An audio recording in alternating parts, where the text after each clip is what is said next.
O livro de Enoque. O livro de Enoque. O livro de Enoque. O livro de Enoque. Livro de Enoque. O livro dos segredos de Enoque. O livro do profeta Enoque. Mas lá o que o livro de Enoque diz... O livro de Enoque. O mais impressionante do livro de Enoque. Enoque e seu livro. Enoque e seu livro. A origem da magia. Está escrito no livro apócrifo de Enoque que a magia foi ensinada à raça humana pelos chamados sentinelas no texto original em aramaico, ou conforme foi traduzido, anjos que desceram dos céus. Livro de Enoque, capítulo 7, versículo de 1 a 7. E aconteceu depois que os filhos dos homens se multiplicaram naqueles dias, nasceram-lhes filhas elegantes e belas. E quando os sentinelas, os filhos dos céus, viram-nas, enamoraram-se delas, dizendo uns aos outros: Vinde, selecionemos para nós mesmos esposas da progenie dos homens e geremos filhos. Então seu líder, Samiasa, disse-lhes: Eu temo que talvez possais indispor-vos na realização deste empreendimento, que só eu sofrerei por tão grave crime.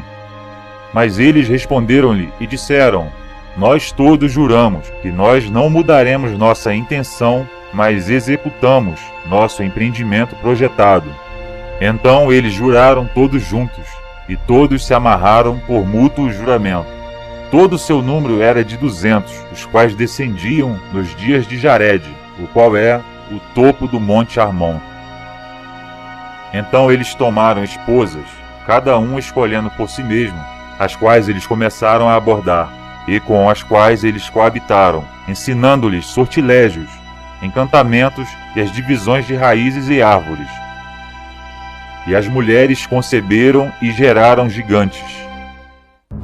Estes seres devoravam tudo o que o labor dos homens produzia, e tornou-se impossível alimentá-los. Então eles voltaram-se contra os homens a fim de devorá-los. Começaram a ferir pássaros, animais, répteis e peixes, para comer a sua carne, um depois do outro, e para beber seu sangue. Estes gigantes estavam destruindo todas as raças de animais existentes no mundo, inclusive a raça humana. Deus enviou o dilúvio para destruir esta raça de gigante e todos os humanos que já estavam corrompidos pelos ensinamentos dos segredos celestes, aos quais os homens não poderiam saber. Por isso, ele salvou apenas os escolhidos para repovoar o mundo com humanos de sangue puro e aprisionou os anjos caídos na sua prisão eterna, até o dia do grande julgamento.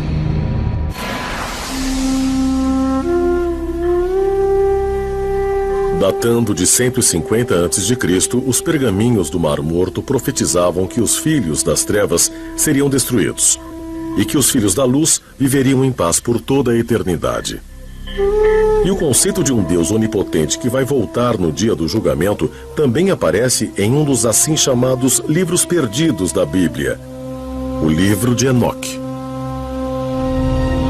O livro de Enoque fala do julgamento dos não justos, que serão julgados pelo fogo, e que o Filho do Homem virá com 10.000 anjos flamejantes e que eles julgarão a humanidade. Após o julgamento final, a Bíblia diz que o novo céu será criado, a nova terra será criada e a nova Jerusalém descerá do céu em direção à nova terra. Muita gente teorizou que talvez fosse uma espécie de espaçonave, um tipo de OVNI.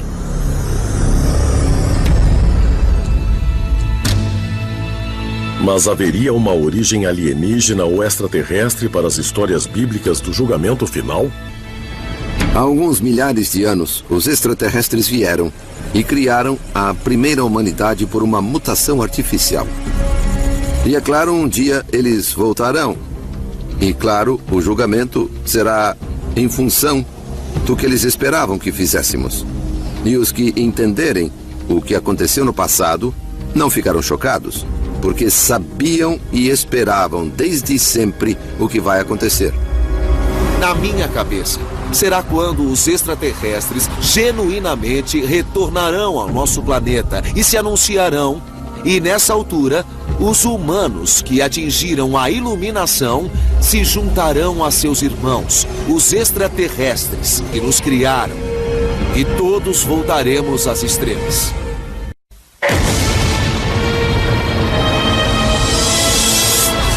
O dia do julgamento. Dia de acerto de contas. É o dia do fim dos tempos, quando Deus voltará e descerá sobre a terra para julgar vivos e mortos segundo o bem e o mal que praticaram em sua vida. Conforme as crenças mais difundidas, o retorno de Deus seguirá uma série de eventos que incluem o Armagedon, a aniquilação de todas as criaturas, a ressurreição dos mortos e a volta de todas as almas a seus corpos físicos. O dia do juízo será o dia em que cada homem e cada mulher será responsabilizado por suas palavras e por seus atos feitos em vida na terra. Em que Deus julgará as almas dos vivos e dos mortos por tudo o que fizeram neste planeta. Todo o mundo morre e Deus ressuscita a todos para a vida, para então haver o julgamento, e os maus serão atirados nas trevas profundas.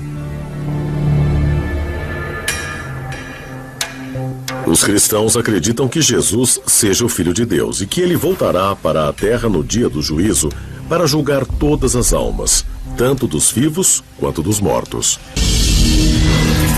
No dia do juízo final, vamos ver que as almas dos mortos serão reunidas a seus corpos físicos, que serão reerguidos dos mortos e reconstituídos mesmo geneticamente pelo próprio Deus. Antigas culturas também acreditaram no retorno de seus deuses e no dia de um juízo, que no fim estejamos destinados a encontrar nossa origem alienígena. E se for assim, isso realmente corresponde à noção de que nossa existência não acaba com a morte? E haverá um mundo entre a vida e a morte? Um que leve a um plano, talvez, extraterrestre?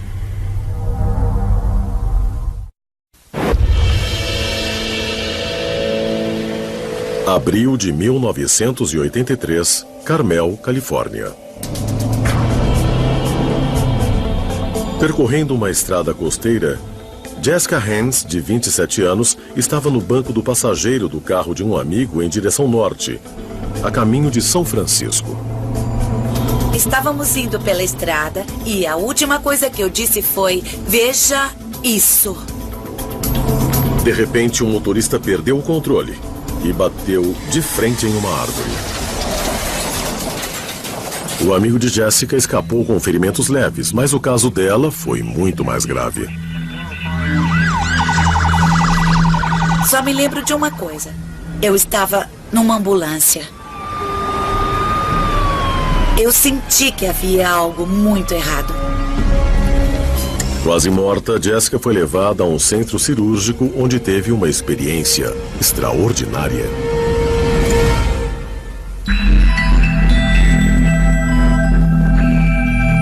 À noite, eu senti uma presença entrar na sala.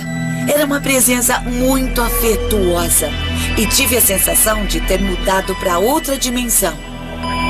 E, telepaticamente, uma voz me disse: se você quiser desistir, tudo bem. Eu sabia que estava deixando o meu corpo e eu disse sim. Fui instantaneamente a outro lugar. Eu não tinha mais corpo. Eu era um ponto de luz. Depois de um momento, experimentando isso e sendo isso, uma luz apareceu. E eu fui para a luz, como um raio, e entrei na luz. O raio estava cheio de milhares e milhares e milhões de luzes brilhantes. Era lindo e eu pensei: que bom, que bom! Tive a sensação de que a terra, as pessoas onde trabalhei, coisas que fiz, tudo era cada vez mais uma ilusão. E havia presenças de todos os lados, presenças muito afetuosas, nem masculinas nem femininas. Eram essencialmente energia. E tudo era simultâneo. E quando revi minha vida, eu percebi que eu queria voltar. Como outros milhares de relatos de quase mortos, a história de Jessica tem elementos extremamente consistentes. A luz muito brilhante, a noção de um portal ou de um túnel, a presença de entes queridos e uma sensação de paz e segurança. É misterioso que essas pessoas pareçam falar das mesmas coisas.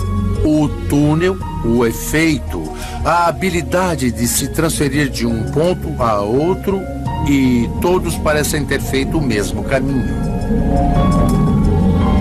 Quanto mais sabemos de experiências de quase morte, mais percebemos a evidência que fundamenta o conceito. Experiências de quase morte são reais.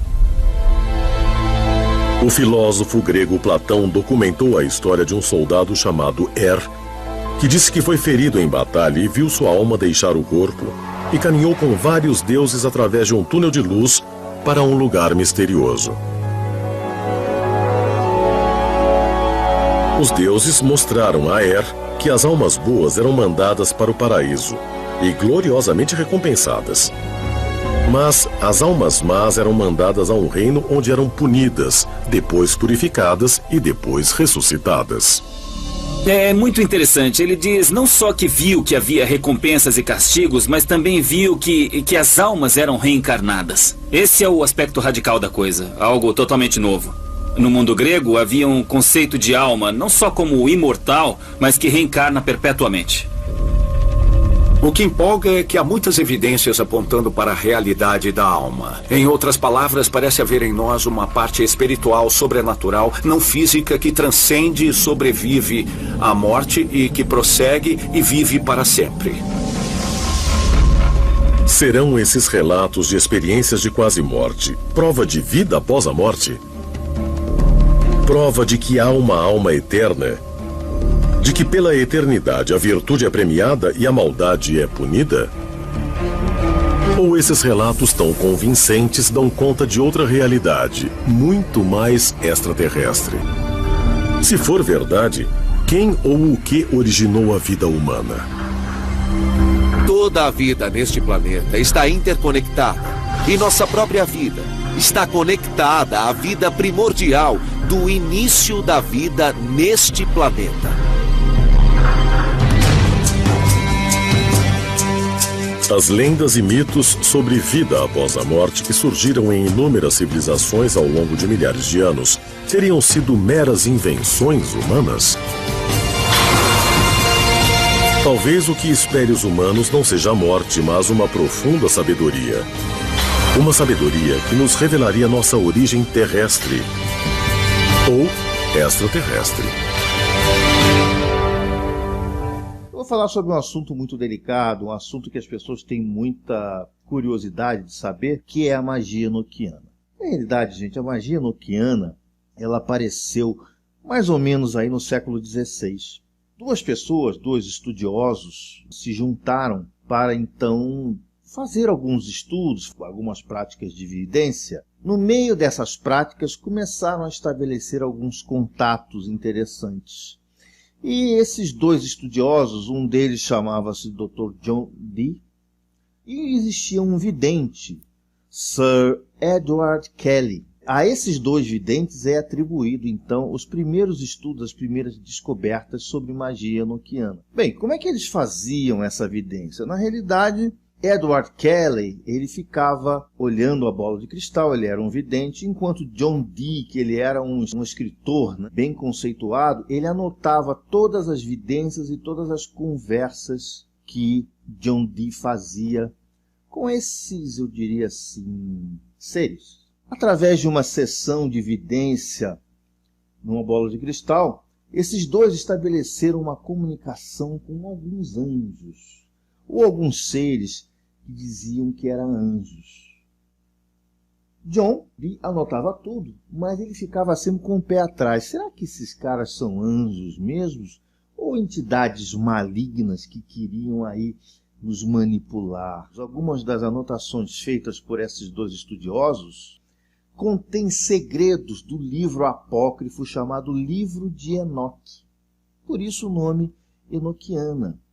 E esse personagem, Enoque, ele é um personagem que, segundo está escrito nesse livro, ele caminhou, foi talvez o único ser humano que caminhou ao lado de Deus. Também existem outros aí estudiosos que dizem que Enoque, na realidade, foi um grupo que praticava magia na Idade Média. Esses dois videntes descobriram, então, a existência de uma linguagem, em que eles chamaram de linguagem enoquiana. Para que essa linguagem era usada na magia enoquiana? Para fazer invocações e evocações. É uma linguagem que tem aí aparência com algumas linguagens que a gente conhece. O livro de Enoque, então, defende uma ideia, ele preconiza uma ideia que também é defendida tanto pelos gnósticos quanto pelos cabalistas. Ou seja, Deus não é nada. Aí vocês vão dizer assim, puxa, Ailton, coisa de maluco é essa? Deus não é nada? Que troço esquisito, né? Na realidade, Deus não é nada aqui no nosso mundo material. Deus não se pode ver, Deus não se pode medir, Deus não se pode pesar, Deus não se pode tocar, não pode ser localizado em parte alguma. Por quê? Porque Deus, ele vibra em outra frequência que nossos sentidos não conseguem vislumbrar, né? Nós não temos aí condições de vislumbrar outras frequências. E a gente sabe que Enoque, ele foi o único patriarca do Antigo Testamento a ter esse contato direto com Deus, ou seja, a ser elevado aos céus enquanto vivo. Pelo menos os cabalistas têm essa interpretação lá no Gênesis 5:24, que diz ali, e Enoque caminhou com Deus, ele não estava, pois Deus o levou. Essa é a frase que está lá. E dizem também, aí já é especulação também, mas tudo que eu estou falando é especulação, né? Bom, uma outra especulação interessante é que Enoque foi o primeiro homem a receber o conhecimento da Cabala. Tá, gente? Mas isso é papo para outro vídeo. O foco do livro de Enoque é, sem dúvida, a história dos Benai Elohim, os anjos caídos que se relacionaram com as mulheres humanas e, assim, geraram filhos híbridos, os famosos Nephilims. A palavra Nephilim vem do hebraico Naphal, que significa aqueles que caíram.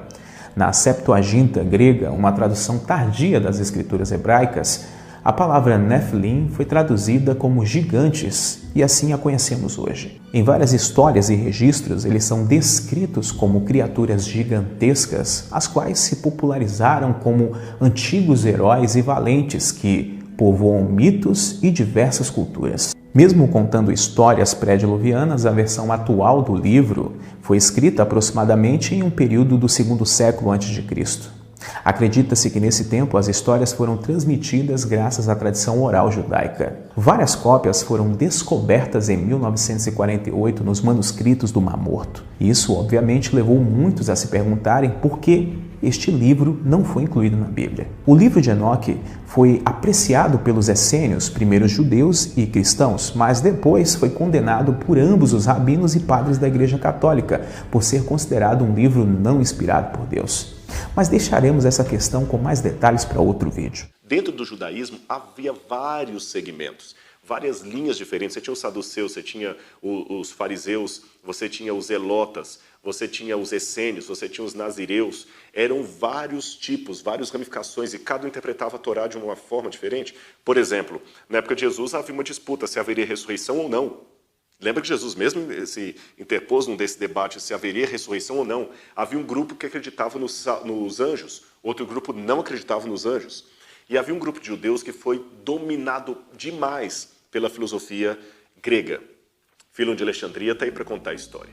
E foram tão dominados pela filosofia grega que eles pegaram vários elementos da mitologia grega e colocaram dentro da Bíblia, sob severo protesto daqueles judeus mais conservadores. E foi nessa situação que uma mescla houve entre mitologia de Hesíodo, Homero, com história bíblica. E aí, muitos elementos estranhos entraram dentro daqueles escritos judaicos. E para legitimá-los, uma coisa que era comum fazer na época, você misturava aquilo com o dito de alguém importante do passado, para dar autoridade àquele conteúdo. Mas não que aquela pessoa do passado, de fato, houvesse escrito aquilo. Isso existe na literatura antiga. Na Biblioteca de Assurbanipal, nós temos documentos atribuídos a grandes figuras lendárias do passado, que na verdade não tinham escrito aquilo. Havia esse procedimento sim. Mas Deus foi tão sábio que o povo conseguiu separar o que era inspirado do que não era inspirado e não permitiu que essas obras de cunho duvidoso entrassem para as Escrituras.